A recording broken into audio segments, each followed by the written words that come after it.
I'm Justin Patten, and I'm the director and writer for Land of Smiles.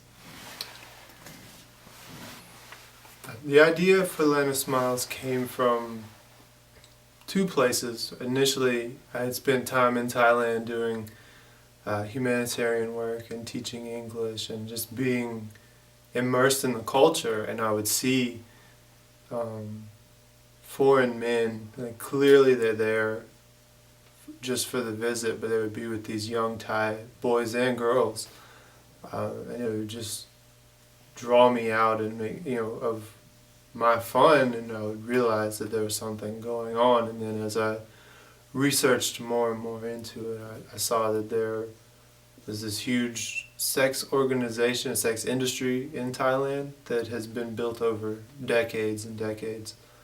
And then I saw that there are organizations that are fighting that, even in ways like going into the brothels and befriending these girls, or even buying them from the pimps so they can return them either to their families, or they can take them out and just help them get back to a normal life somehow. I freak out a lot, so I was freaking out on a daily basis about one thing or another. Will this movie happen? Like, if I went to McDonald's and I got the wrong thing in my menu, I would probably freak out and be like, "Oh, Land of Smiles isn't gonna happen!" Like, I'm ridiculous like that. Overall of that, there's this growing excitement and this growing confidence that this was going to be a good production, not because of me or because of because of the people who kept getting involved. And my actors were incredible. My cast actors, my crew was very into the story and down to help. I mean, the money came in, all the permits just happened as they needed to happen, all of the rentals happened as they needed to happen. There were hiccups that they really weren't even an issue in the end. And so there was a lot of freaking out, there was a lot of my mind being in so many different places at once, but overall this common theme of just growing excitement and confidence that somebody wants this movie to happen, and so it's going to happen. Getting it done, that's the most exciting, I think, is when we finished our last shot on the last day. I just got a smile on my face, like, we have a movie. We have everything we need to make this complete movie.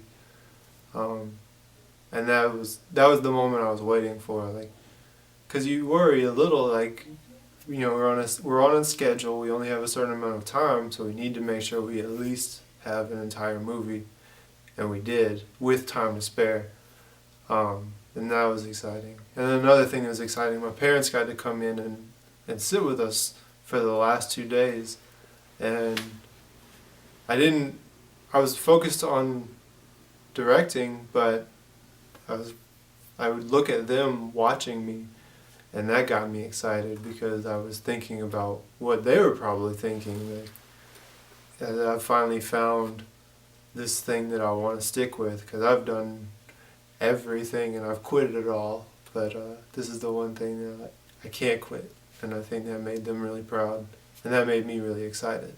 I was watching an episode of Entourage, and this ridiculous director on the show, Billy Walsh, was going off about some piece of a snowstorm in a movie, and I had been thinking about it. Like, I've always loved making films and telling stories, but when I heard what he was saying, even though he's just an actor saying it, it resonated with me. Like, that's it. Like, I read things, or I hear music and I see these things and these images, and I want to translate those things to film.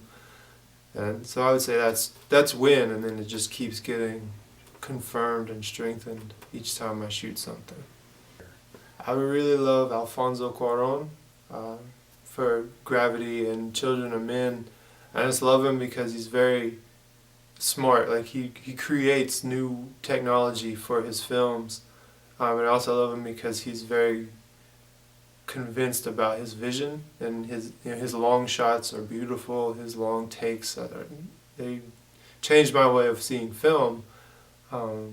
But he doesn't just do them for gimmicks either. He's committed to the story.